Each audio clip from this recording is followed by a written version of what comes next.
Sa pagtingin ho ninyo, based on the video, media reports na natanggap ho ninyo at na-obserban, was the Senate under attack? Unang-una, may mga tao ron na hindi dapat nandun. Nako, matindi yan Bakit ka nandun? Oo. Di ba?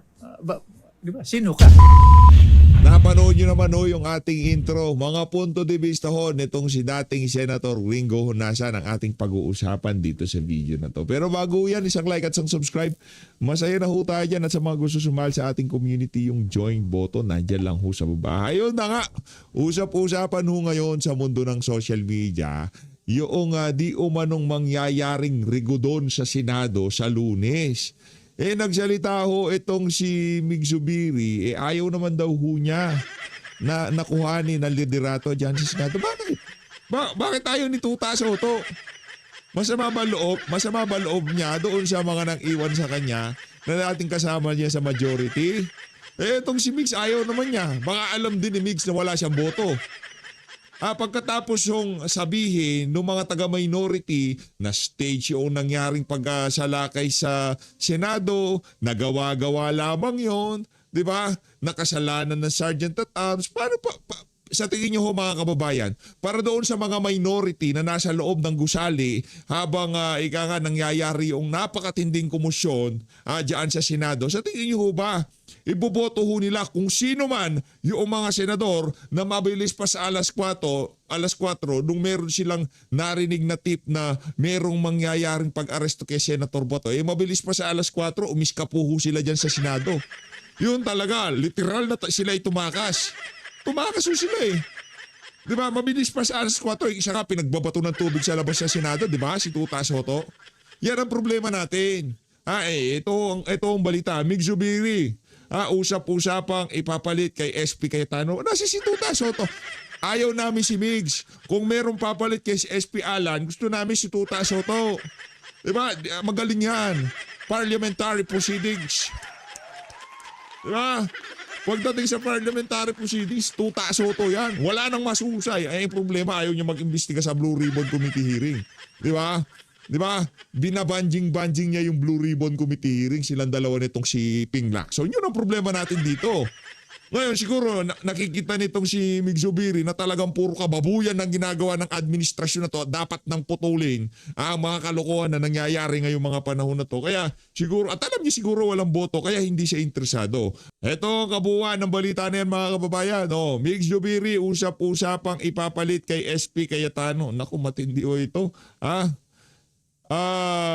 Hindi pa tuluyang humuhupa ang tensyon sa Senado, may panibago na namang usap-usapan tungkol sa posibleng leadership shake-up matapos lumutang ang pangalan ni Senador Juan Miguel Zubiri bilang umano'y susunod na Senate President. Ano ka, Petrong Karawat?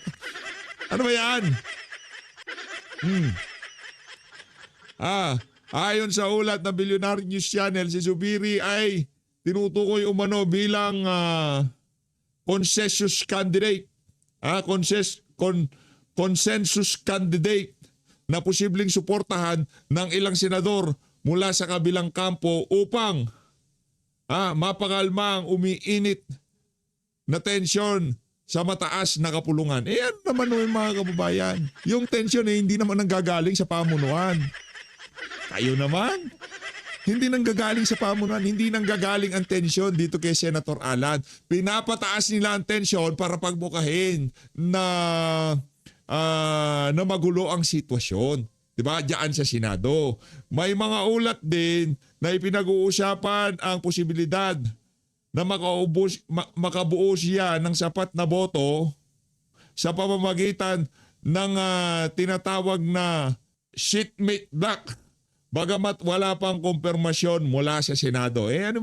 Pagka meron ganyang ugong-ugong, kadalasan hindi natutuloy yan mga kababayan. Huwag na kayong umasa. Hayaan natin si Senator Alan Peter Cayetano yan, SP Cayetano. Matatandaan nag-abstain si Zubiri sa botohan noong Mayo 11 na nagresulta sa pag-upo ni Sen Alan Peter Cayetano bilang Senate President matapos mapalitan si dating SP Soto. Nauna na rin iginiit ni Cayetano na may mga umiikot na political maneuvering sa loob ng Senado habang si Zubiri ay dati nang nagsilbing Senate President bago ang kasulukuyang liderato. Kung tayo tatanungin, wala ho tayong pakialam kahit sino ang Senate President. As long na magtuloy-tuloy ang investigasyon dyan sa Blue Ribbon. As long na itong si Senator Rodante Marcoleta ang gawing chairperson ng Blue Ribbon. Wala ho tayong pakialam sa impeachment. Dahil alam natin hindi ho sila makakakuha ng sapat na boto dyan sa impeachment na yan. Etong si Big Subiri, medyo pa-virgin pa. Hindi ko alam. Alam niya ata na walang boto o, di ba? Buwisit na buwisit yung mga nasa majority doon sa mga taga-minority na pinagpipilitan na ni-stage yung nangyaring kaguluhan sa Senado. Kaya tayo ay naniniwala dito sa PH Update na dapat hindi mapalitan ang liderato ngayon sa Senado. Dapat mailagay sa Blue Ribbon etong si Rodante Marcoleta para magkaalaman na. Di ba? Hindi siya, tayo kasi hanggat maaari, ayaw natin pangunahan kung sino ang gagawing Vice President, kung sino pipiliin ni BP Sara. Hindi natin pinapangunahan ng mga bagay na yan. Nakadisplay ang larawan ni BP Sara dyan para ituro yung mga kababayan natin hindi pa nakasubscribe. Sabi niya, ikaw, nakasubscribe ka na ba? Mag-subscribe ka na. Walang ibig sabihin niya. Yun lang yun. Nakaturo siya sa'yo. Nakaturo siya sa'yo yung ganyan kasi tinatanong ka niya, nakasubscribe ka na ba? PH Update. 1,044,129. Di ba? Nakasubscribe ka na ba? O hindi pa? O mag-subscribe. Wala o yan. Hindi natin pinangungunahan kung kukunin ni Rodante Marcoleta ang pagiging Blue Ribbon Chairperson o kung ano pa man. Kahit sino yan. As long na ituloy nila, ipatawag nila yung 18 Marine. Pagsalitain nila si Zaldico. Pagsalitain nila yung ipatawag nila itong si Adrian Barsamin. Wala o tayong magiging problema dyan. Hindi kailangan Rodante Marcoleta. Hindi kailangan ipatawag yung mga nai-implicate at ituloy-tuloy. Ika nga kung saan tayo dalhin ng ebidensya, doon tayo magtungo. Pagkatapos yung kumalat, ito ko, hype na naman tayo. Ba't hype tayo? Kasi may, alam na naman kasama natin. Tingnan natin, meron ba nagpadala ng pangkape? Baka meron nagpakape dyan. Teka lang mga kababayan, mega love. Nako, yari, naloko na. Ang dami na naman nagpakapi sa atin. Palpitate na naman ito mga kababayan. Meron akong na-miss. Ito, na-miss ko to. Ito, na-miss ko to. Ito. Karen, shoutout kay Ma'am Karen Atilo. Ma'am Karen Atilo. Maraming salamat. Itong si Nurse Kate. Nurse Kate, na-miss ko tong si Nurse Kate. Maraming salamat, madam. Ito talaga, noon pa man natin kapanaling natin sa PH Update. Dito kay Ma'am Mocha Princess, maraming salamat. Dito kay Ma'am Marlene DP, maraming salamat Ma'am Marlene DP. Mega love shoutout sa lahat ng nagpakape. Maraming salamat. Okay na tayo dyan. Kapi lang. Okay na tayo. Wala akong dyan. Wala akong Gcash dyan. Wala akong kung ano pa man. Ang atin lang ho dito, i-share nyo ang video. Masaya na ho tayo dyan. Walang Gcash. Yung mga gusto magpakapi, walang problema. Pakapi ho kayo. Masaya na ho tayo dyan. No? Pagkatapos yung lumabas ng balita na itong si Mig Zubiri, sabi niya, ayaw niya. Ayaw niya yung pagiging Senate President. Nako, ayaw ho talaga nilang tantanan yung usaping leadership change sa Senado. Ito naman, ngayon naman si Pangilinan, nag-post si Pangilinan sa kanyang personal FB page. Ang sabi ho nitong si Kiko Pangilinan, hindi po tayo interesado sa pagiging Senate President. Walang boto. Ano naman to ka? Diligan mo na lang yung pechay ni Sharon. Pag uwi mo ngayong gabi, kunin mo yung pandilig, diligan mo yung pechay. Paano ba didiligan yung pechay? Ganyan pala yung pechay. Sorry! Mainit. Kanyari, ito yung pandilig ni Kiko. Ito yung pechay ni Sharon. Diligan mo na lang. Farmer yan pechay lang naman ni Sharon na dinidiligan. Pambihirang yan, di ba? Wag mo nang isipin yan. Alam mo naman, hindi ka magkakaboto. Ang dahilan kung bakit hindi ka interesado, kasi ayaw sa'yo ng mga kasama mo. Bakit? Kasi gag. Di ba? Walang di ba?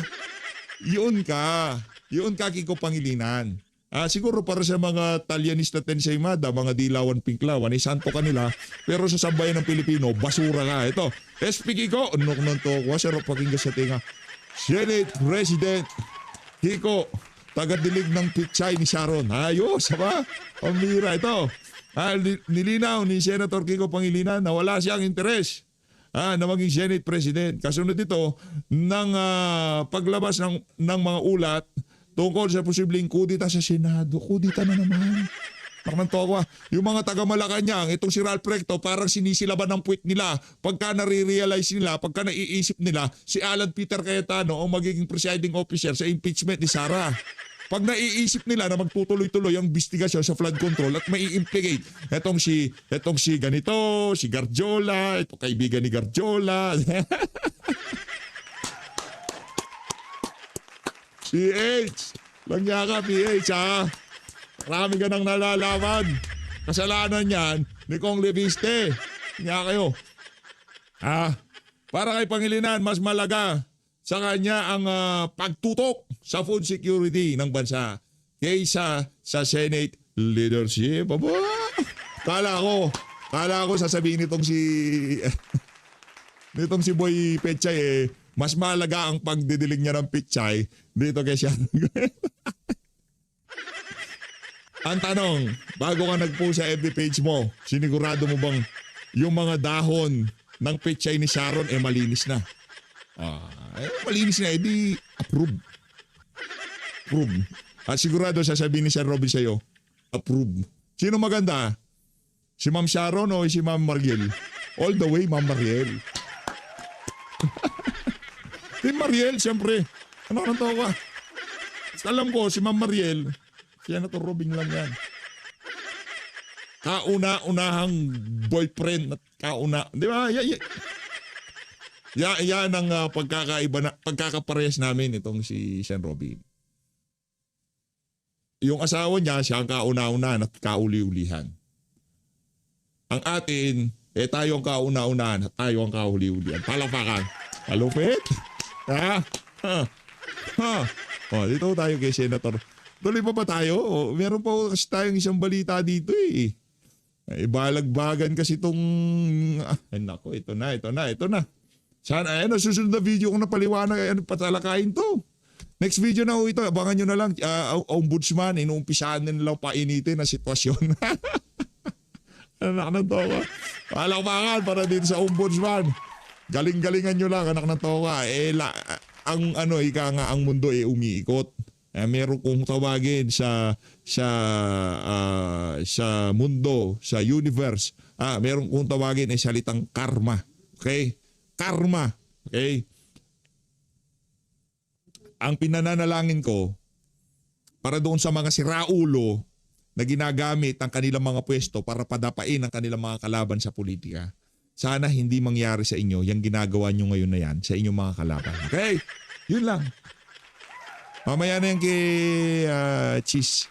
Lagay lang natin dito si SP Kiko. SP Kiko. SP Kiko. Hindi. Reminder lang.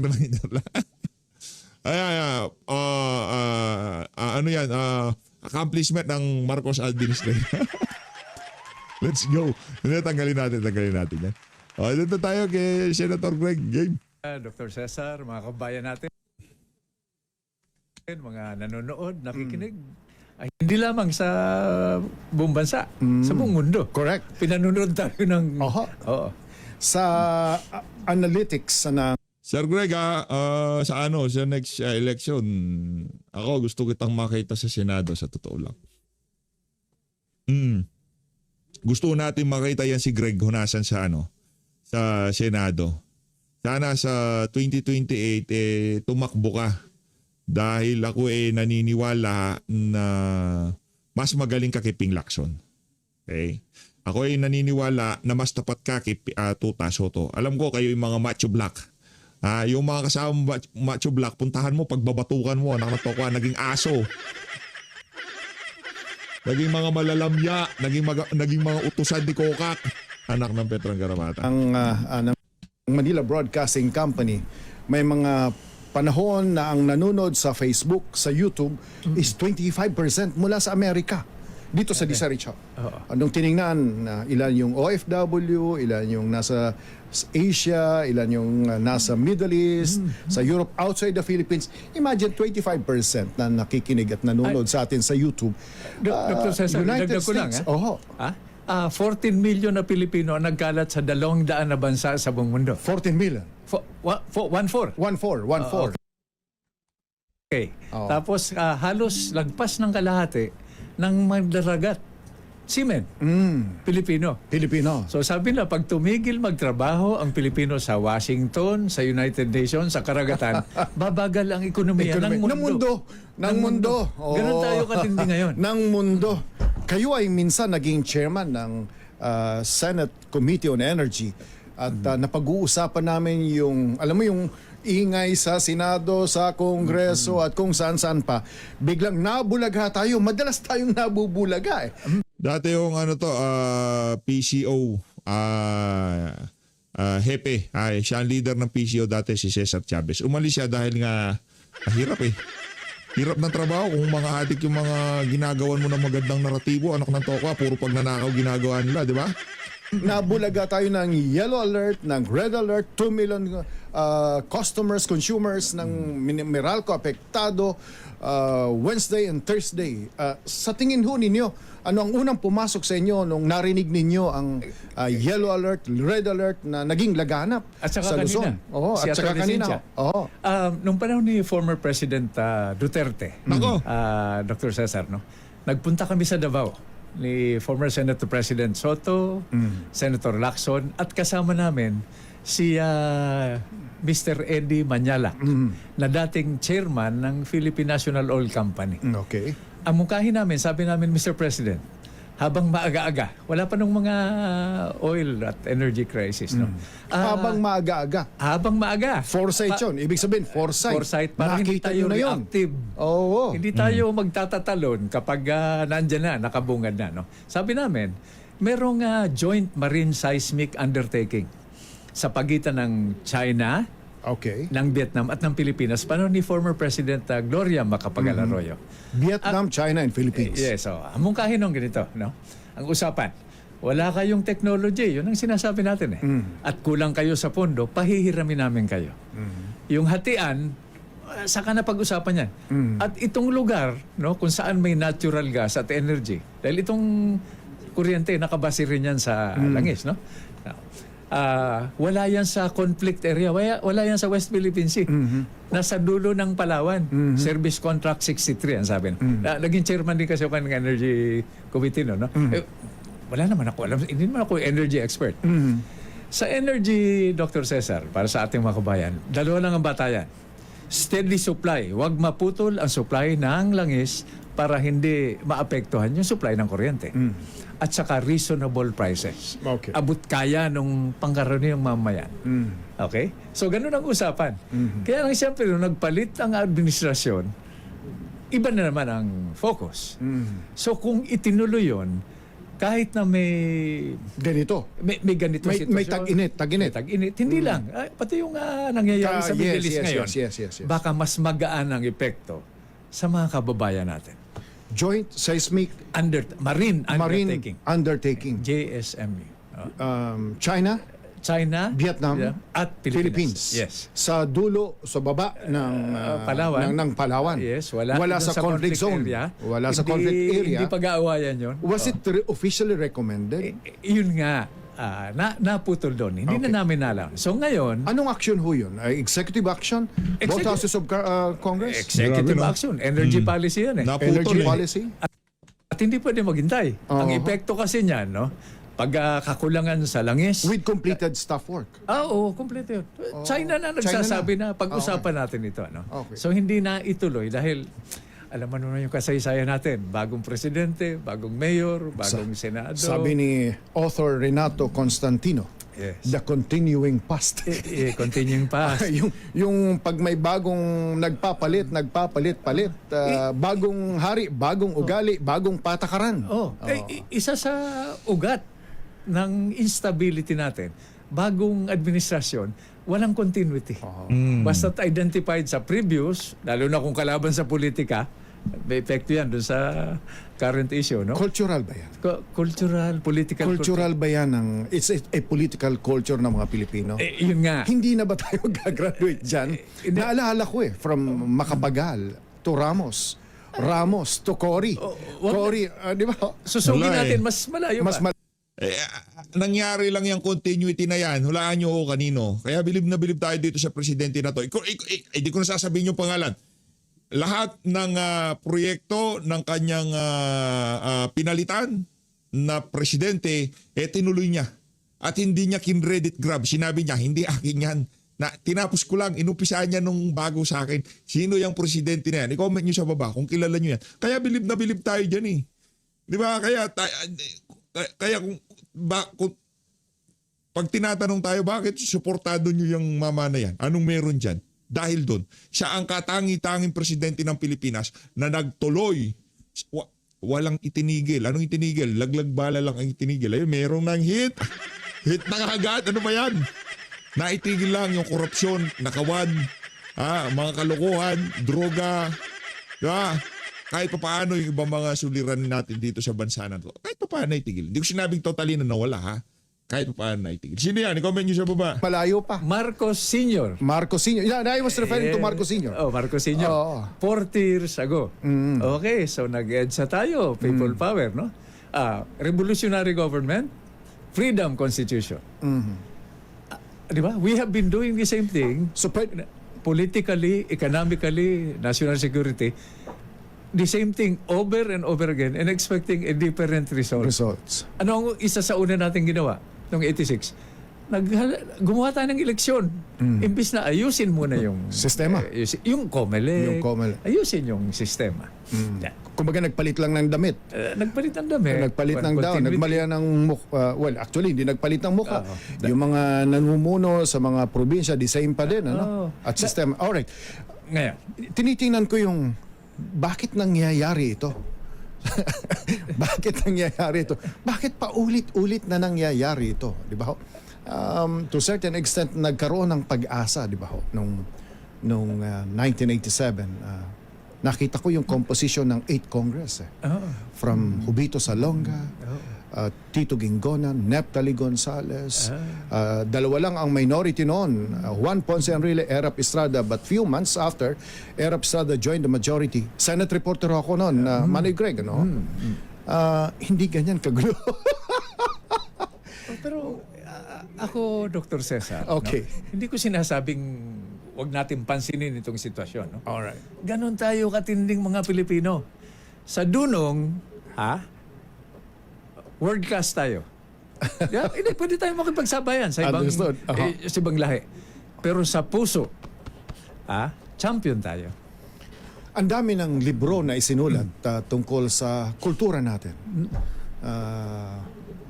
Marami mga sociologists na ang nagsulat ng bakit ganito ang lipunan natin. Kumbaga sa dulo, hindi tayo natututo. Paulit-ulit na nangyayari ito. Ano? James Fallows, you remember?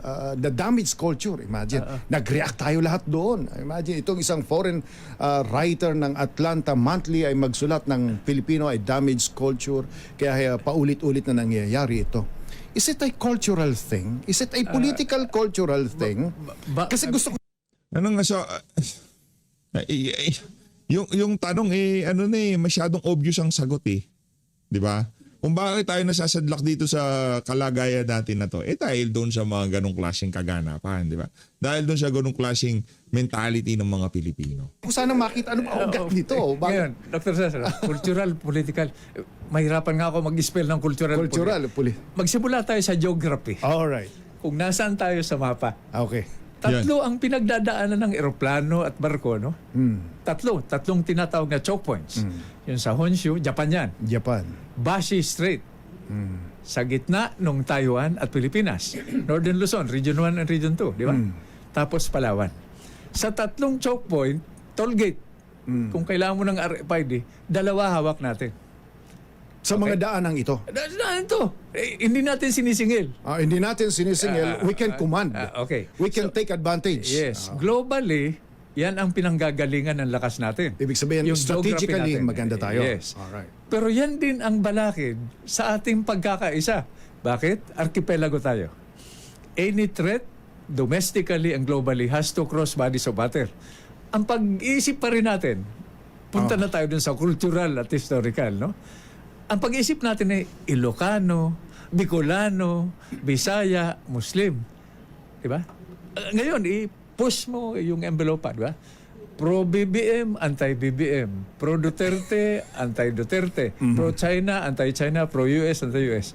Narinig mo ba yung pro-Pilipino? Bihira. Hindi, marami yan. Dito sa PH Update, di ba, pro-Pilipino ho tayo. Lumalabas lang yung pagiging pro-Duterte kasi noong panahon ni Duterte, doon natin nakita yung mga pulisiya na pro-Pilipino. Ano yung mga yon? Para sa mga OFW, walang laglag bala. Para sa mga ordinaryong Pilipino, ayaw na ayaw ni Tatay Digong yung pinapahirapan, yung pila, yung dignidad ba, binibigay eh. Iyon ang pro-Pilipino. Nakita natin yun nung panahon ni Tatay Digong. Ngayon, pag natag ka na Duterte, akala nila yung apelido lang na Duterte, yun lang ang ating ibinabandera. Yun lang yung, kumbaga, yun yung ano natin, kumbaga, Duterte, DDS, ba't DDS? Ano ba meron kay Duterte? Di nila alam yung ipinakita ni Duterte, yung ginawa ni Duterte, na pagmamahal sa sambayan ng Pilipino. Yun eh. Yun yung pundasyon ng ating pagiging Duterte supporter. Di ba? Alam naman ni Sen Greg yan. Ay, susuportahan ko nga yan sa 2028. Alam mo. Susuportahan natin si Sen Greg, di ba? At bihirang may nag-i-invoke niyan. Sen Greg, bata mo ko. Bata mo si PH. Bata mo si PH. Yes. So, hindi tayo yung neutral, ha? So, yung geography ay may kinalaman sa ating kultura, Sa ating kultura. sa ating human behavior, Exactly. at yung pamumuhay natin. Exactly. Ngayon, Pero, di ba ho? hindi, dagdag ko lang, Sige ho. Dr. Cesar. Sorry, ha? Go ahead. Ngayon lang tayo nagkita. Ngayon na ako invite. Di ba? Mukhang sinadya ng mga colonizers natin na i-centralize yung political and economic power sa Imperial Manila. Manila. Yung tawag ng mga Bisaya, di ba? Imperial Manila. Ay, pati kami doon, tayo sa Bicol, minsan yun din ang pakiramdam natin. Because ang tingin natin, if Mindanao is to Philippines, Bicol is to Luzon. Okay. Sa Imperial Manila, nandun yung gripo. Yung gripo. Okay? To manage an underpopulated archipelago of 7,100 islands during high tide and 7,200 during low tide. Di ba? Hanggang ngayon, every 30 years, Dr. Cesar, nagdodoble ang populasyon natin. So, doble ang pangangailangan sa Yun ang mga tunay na problema natin. Pagkain, food, Correct. clothing, shelter, education, health, at ngayon, the new gold, the new oil, data, impormasyon. Yes. Alright, balikan ko lang bago ako mag-ilang specifics na magre-request sa inyo ng kapaliwanagan. Alam naman ito, hindi ba? Pagka yung mga senador na tumatakbo, di ba ho? Lahat pag tumatakbo ang senador, maglilingkod sa bayan Yung sinabi mo, hindi ako nitpicking, ha? Alam na, dapat alam natin ito lahat. Dapat alam natin lahat ito. Oo, hindi lang senador. Di ba? Pangkaraniwang mamayan dapat alam ito. So, di ba pero In fact, I was tempted. I was tempted to post something, no, na salamat sa mga botante nung mga unang panahon, di ba? Kasi ang mga pinipili noon ay kung sino ang may capability, kung sino ang may karanasan, sino ang perceived na may kakayahan at pinaniniwala ang may tunay na pagmamahal sa bayan, kahit medyo abstract yung ayon, pero may ganun the best and the brightest. The best and the brightest. Meritocracy. Imagine kasi I covered the Senate. 1987 to 1992.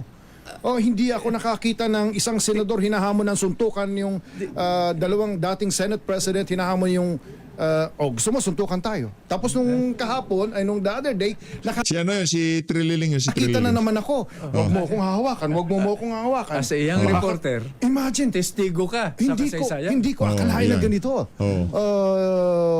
Parang yung kasi mga pinklawan at dilawan senator para mga sintu-sintu babanat sila sa Senado, sa plenaryo, tapos manghingi sila ng dispensa off the record. Hindi pwede. Dapat doon sa plenaryo ka ng bastos, doon sa plenaryo ka manghingi ng paumanhin. Ganun naman talaga, di ba? Ako'y nangingi ng paumanhin sa gentleman from PH Update. Di ba ganun naman yun eh.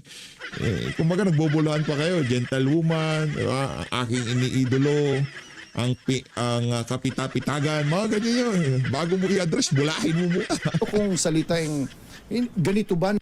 Siguro yun din yung naging kultura kung bakit hindi umuunlad ang Pilipinas. Puro bulahan. Nag-i-evolve yung bansa natin as a people. Kasi hindi pwedeng i-isolate yung Senado sa mga tao. Kaya yung I was tempted to post something. Salamat sa mga botante nung 8, kasi hindi naman ako naging reporter nung 9th Congress. Nung 8th Congress, salamat sa mga Pilipinong bumoto nung 1987. Regardless kung ano ang partisan politics natin noong mga panahon na yun. Because nung ako ay nasa kalsada, Manu Greg, tinutulan nga namin ang 1987 Constitution. At boycott kami sa election. Nung kayo mga nasa kabataan. Mga aktivista. Bata. Boycott kami noon. Boycott kami sa 1986 snap election. Nung 1987 Constitution, doon kami nahati. Si Kiko Pangilinan, yung NUSP, tsaka si Risa. Sila sa critical yes. Kaming bahagi ng NUSP ay critical no, principled no. Kung naalala nyo yun. Ito ba yung first quarter storm? Hindi pa. 70s yun. 70s. Ito ho yung 80s na. 80s na ho. Okay. Nung kasagsagan. No? Although, kasagsagan. In other words, parang sa tingin ko, nakita ko na yung isang dating Senate President na hinahamon ang dating Senate President. Anong gusto mo? Suntukan tayo? Tapos nakita ko uli nung Wednesday, bago mag-Wednesday, yung isang senador, wag mo akong hawakan, wag mo akong hawakan. Makakatikim ka sa akin. Parang ganoon eh. Hindi ko in-expect yun, Manoy Greg. Bakit pumunta tayo ron? Okay. Bakit napunta tayo sa ganyan? Bakit napunta ganyan? Sapagkat mataas ang pagtingin dati sa Senado. By the way, Dr. Cesar, hindi tayo ang nagkukwentuhan lang dito. Ang audience natin, yung sambayan ng Pilipino. Correct. Yun ang ina-assume ko. Tama, Okay. understood, yes. Senado. Ano ang three branches of government? Executive, legislative, and judiciary. Senado, legislative. Ano ang unang responsibilidad ng isang responsableng gobyerno? Order, kaayusan, pagsunod sa batas. Di ba? Pagtugon sa mga pangunahing pangangailangan. Doon tayo magsimula. Okay? May mga batas, di ba? Kailangan sundin yung batas. Ipaliwanag sa taong bayan para disiplinando, para walang gulo. Ano ang referee diyan? Di ba? Ang referee yung, di ba? Philippine National Police, Armed Forces of the Philippines, yung mga legal na armadong grupo. Di ba? AFP, PNP, isama mo na yung NBI. Ayan. Diyan tayo magsimula ng usapan para malaman natin, maanalisa natin kung bakit nangyari yon. Diba? Ngayon, merong investigasyon. Kaliwat kanan ng turuan. Diba? Sa media. Paingayan. Ayan. Paingayan. Nagputukan. Yan si Sir Cesar Chavez, alam niya yan, galaw sa media. Hindi naman kukuning ano yan, hindi naman kukuning PCO secretary kung di ba, kung hindi niya alam ang galaw sa mainstream media. Nanggaling na ho mismo sa kanya, paingayan. Kaya kung paingayan ang laban, ito sa PH Update, wag naman kung natin hayaan na yung naratibo binabali ng mga mismong ika nga gumawa ng kaguluhan na to. I-share niyo ho itong video na to, mga kababayan. Sa awa ng Diyos, walang nasaktan. Sino unang nagpaputok? Yan ang ongoing investigation. Samantala, ano dapat ang isipin natin? Diba? In fact, yun ang tanong ko sana. Oo. In fact, marami akong inihandang tanong. Pero ang gusto ko sanang, kung hindi tayo nag-energy, ang gusto ko sanang tanungin, bago sa aking mga tanong, ano ba ang naiisip ninyo nung nakita nyo nung Wednesday yung nangyari sa Senado, bilang dating naging rebelding sundalo, bilang dating naging senador, bilang dating naging cabinet member, at higit sa lahat bilang isang Pilipino na 78 years old, 77 or 78 years old. 78. Oh, 78 years Hindi ko old. sana sasabihin, pero sasabihin, siyempre, So actually, yun ang gusto kong itanong. Gusto kong, imbes na ako ang magtanong, gusto ko sanang, ano ang dapat matutunan, malaman, ano ang dapat isipin ng taong bayan sa nangyari no, nung Wednesday sa Senado. nakakalungkot. Okay, nakakalungkot. Nakakadismaya. Pero titigil ba tayo ron, no? Huwag tayo mawalan ng pag-asa. Pagtulungan natin ito. Di ba? Ngayon, gobyerno, di ba?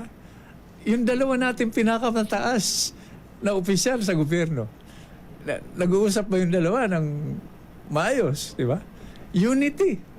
Ano ang pillars of national security? Alam mo yan, Dr. Cesar, di ba?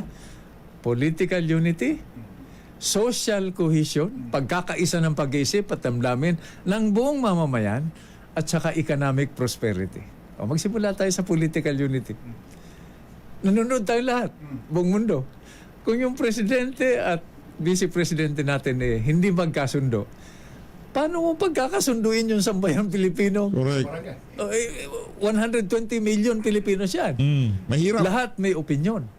Lahat may damdamin. At tulad sa pamilya, the burden of responsibility nasa tatay, nasa Okay. nanay, nasa mga magulang. Dr. Cesar, binanggit mo yung Sa pamilya. leader. Oh. Mahirap kahit na sabihin natin na napakaganda sanang gawing halimbawa no nung ating mga matataas na leader sila ang magpakita ng pagkakaisa dito sa bansa na to. Kaso ang problema mga kababayan yung mga dapat magpakita may bisyo yung tatay. May bisyo ho Halimbawa yung mga anak, hindi mo naman pwedeng sabihan na anak, huwag kayong mawa na di maganda. Nakikita nila nag-a-addict ka. Mahirap po. Mahirap maging magandang halimbawa kung hindi mo naman hindi mo naman ginagampanan, hindi mo isinasabuhay, hindi mo isinasapuso yung mga sinasabi mo sa iyong mga anak. Mahirap po yun. Ngayon, kung sasabihin mo, anak, huwag mong gipitin yung mga kaibigan mo. Huwag mong gipitin yung mga kapatid mo. Magbigayan kayo. Yung mismong asawa mo, yung tatay ng asawa mo, pinakulong mo. Paano ba yun? Paano? Ay, hindi lang pagpapakulong. Pinadala mo pa sa daing na dalas. Paano tayo magkakaroon ng kaayusan dito sa bansa na to? Maganda Maganda sa kung yung ideya, di ba? Napakasarap mangyari niyan sa ating bansa. Sakayin tayo dyan. Sen Greg, 110% na ang ating mga matataas na opisyal magbigayan, magkaunawaan, di ba? Huwag magtirahan. Isa Malacanang, sige, pagka bangag na sila, magtirahan sila. Wala Pamilya. Our strongest political, social, and economic unit. Doon tayo magsimula. Pero bago yung Excuse me po. pamilya sa sarili. Pero wag na, baka umaba pa usan. Okay? Harmony. You cannot give what you do not have. Paano mo ipapamigay, ibabahagi yung wala sa'yo? Harmony, pagmamahalan sa pamilya. Pagtutulungan sa barangay, sa komunidad. Diba? Yeah. Kaayusan sa bansa. Inclusive growth for the nation. Diba? Pag gusto mong paunlarin, unahin mo yung pinakamaliit, pinakamalayo, at pinakamahirap. At seguridad sa karagatan. Galing. Ang galing nun. Kung gusto mong mapaunlad, unahin mo yung pinakamaliit sa pinakamalayo. Di ba? Ang ganda ho nun mga kababayan, yung pagpapaliwanag yan, itong si Senator Gingo Nasan. At yan na nakita natin. Dito kay dating Pangulong Rodrigo Duterte. Inuna niya. Ikaw yan bibida mo na naman si FPRRD. Yun ang nakita ko. Ano ba? Sa kanya ko lang nakita meron pa ba tayong ibang halimbawa? Sinong inuna niya? Yung mga mahirap nating mga kababayan. Una sa lahat, sa pinakamahirap na problema na pwedeng pagdaanan ng isang pamilya. Pagdating sa kalusugan. Meron tayong malasakit center. Dahil yan sa administrasyon ni Digong. Yung mga pinakamalalayo, pinakamahihirap. Di ba? Sila ho ang inuna ng nagdang administrasyon. Ngayon, yung mga pinakamalalapit, na pinakamayayaman, yun ho ang pinagsisingil niya ng buwis. Kaya nga yung mga panahon na to, pati yung mga oligarkong si Raulo, binalikan ang dating administrasyon, Rodrigo Duterte. Di ba? Kung kaya nating asukasuhin yung sarili nating Sarili bakuran, kahit na anong banta sa karagatan natin, mas kaya natin yan. Pero magsimula tayo sa sarili nating bakuran. Yun ang dating sa akin, ng mga pangyayaring sinasaksihan natin ngayon at hindi pa tapos. Alright, bago tayo mag-commercial break, huwag nating kalimutan yung sinabi ni Senator Greg. Ang gobyerno ay hindi lang Senado. Oo. May judiciary at may executive. Yes, may In other words, may legislative. lahat ito ay manifestation. Kung ano ang nangyayari sa Senado ay hindi pwedeng hiwalay sa kung anong dapat nating pagtingin sa kabuuan At ng hindi ating ito kakayanin ng isang tao lamang. Oo. Hindi ito kakayanin ng isang presidente o senador o vice-presidente o barangay captain o mayor lamang. Alright, mamaya sa ating Ayun na nga mga kababayan, dito na ho natin tatapusin ang ating video. Tapusin na ba natin? Sa tingin ko kailangan na natin ituloy ito. Ituloy na ho ba natin ito doon sa tagpo na kung saan tatalakay na yung nangyari sa siya? Tuloy na natin. today, ang tanong ko ay habang nagkakaroon ng bagong gulo na hindi naman actually bago sapagkat nakita na natin ang mga ganitong sitwasyon, ano ang napapabayaan natin? Ano ang nawawala sa national consciousness natin kung saan dapat tayo nakatutok? But in the meantime, Senator Greg, you figured prominently sa ilang coup attempts noon, at least yun ang lumabas. Pati yung terminology, Dr. Cesar. Ang tawag na coup attempt. Diba? Coup. Nung una. Diba? Nung people power, nung bumaklas yung RAM. Ano tawag nila? Breakaway. Merong background music. Ano ba yan? People power. People power. Nung nakinabang. Yung na iluklok, di ba? Nung hindi na sila makinabang dahil sila ang promotor, ang tawag nila coup. So selective. Ang coup is a power grab. Power grab. Hindi naman kami nag-alsa nun para agawin ang kapangyarihan. Hindi naman ganun. Alright, sige. Anyway. With that as background, siyempre I presume, Senator Greg, na nakita nyo yung CCTV, nakakita kayo sa mainstream media, sa social media, ng mga footages, kung saan nandoon ang NBI, kung nasaan yung nakita nyo na si Aplaska nagsuot ng vest, nakita nyo ang formation nila, I'm sure nakita nyo ho yun, at before that and after that. Siguro gusto naming maunawaan, pag sinasabi ginagamit ang assault sapagkat nagpaputok dahil nag-assault daw, doon ako magsesentro na the Senate was under attack, sabi ni dating Senate President. Sa pagtingin ho ninyo, based on the video, media reports na natanggap ho ninyo at na-obserban, was the Senate under attack? Unang-una, may mga tao ron na hindi dapat nandun. Nako, patindi yan ha. Bakit ka nandun? Oo. Di ba? Di ba? Sino ka? Sino utos sa'yo na pumunta ron? Ito yung mga, di ba, from a layman observers, di ba? Ang source natin ng impormasyon ay news footages, video. Diba? Series ito. So, hindi ito isang bakit lamang. Bakit? Bakit ka nandun? Sino ka? Ano ang authority mo? Sino nag-utos sa'yo? Ano ang dokumento magpapatunay na may karapatan kang nandun? Magkabila yan. Yun ang dating sa akin. Nung senador ho ba kayo, yung premises ng GSIS is considered a premise, a property or a jurisdiction within the Senate? Sagrado yan. Di ba? Magkahiwalay. O parang, di ba? Para ka nagdala ng armadong grupo sa... Of course, may tama na naman sa akin yan. Ano ginagawa mo sa Malacanang? Ba't ka naka-full combat gear? And in my case, I have stood at the gates of Malacanang as defender and attacker. No? Without an invitation except from my conscience. Di ba? Without an invitation except from my conscience. Ilusyahan ako noon at hinarap ko yung yung consequences, di ba? Ganon yun. Baliktarin mo ngayon. Bakit may armadong grupo, di ba? May mga Sa GSIS premises. GSIS, sa Senate premises. Sa Senate premises. Yeah, yun ang mga tanong na hindi ko pa masagot hanggang ngayon dahil may investigasyon Okay. magkabila. So, anong advice nyo sa amin? Pagka may nagsalita na the Senate was under attack, ano dapat ang isipin namin? How will you conclude that the Senate was under attack? Okay. So, hintayin mo na ang investigasyon. Mas mabuti. Okay. Kumpletuhin. Pero Maghintay muna tayo. hindi, kung susundin natin Kasi- yung regulasyon ng SOCO, scene of the crime, operative ba? Habang tumatagal, nasisira ang physical evidence. Di ba? Nababasa, naulanan, binubura. Di ba? Baka kainin pa ng daga yung ibang mga papel doon. Di ba? So, kailangan mabilis. Mabilis.